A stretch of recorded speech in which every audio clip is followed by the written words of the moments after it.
Royal baby Archie out and about with his parents. Mom Meghan Markle was all smiles as she snuggled her now 2-month-old.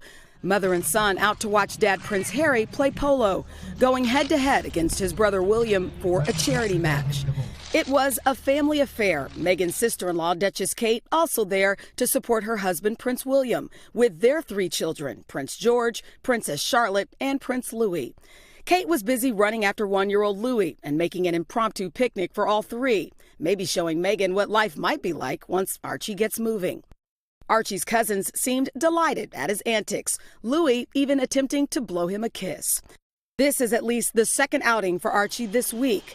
Just days ago, Archie was at Windsor Castle for his christening, although that was a much more private event.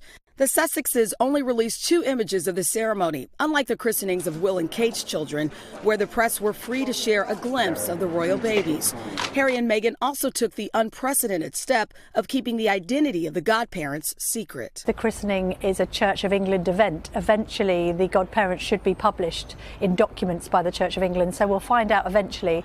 Some people thought it seemed a bit unnecessarily secretive.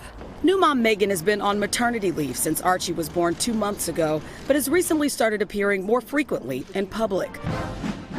Her first royal engagement was to attend the Queen's annual parade, marking her official birthday, known as Trooping the Color. And she made a surprise appearance with Prince Harry at the Major League Baseball game in London between the Boston Red Sox and the New York Yankees.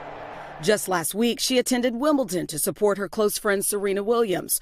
But the appearance sparked controversy when Meghan's bodyguards asked some fans not to take photos, even selfies of themselves or photos of the tennis match. It begged the question, how can Meghan have a reasonable expectation of privacy on Court 1 at Wimbledon with press photographers there, the cameras rolling, and indeed thousands of spectators in the crowd? But yesterday, the only thing Meghan seemed to have on her mind was cuddling her baby and cheering on her husband.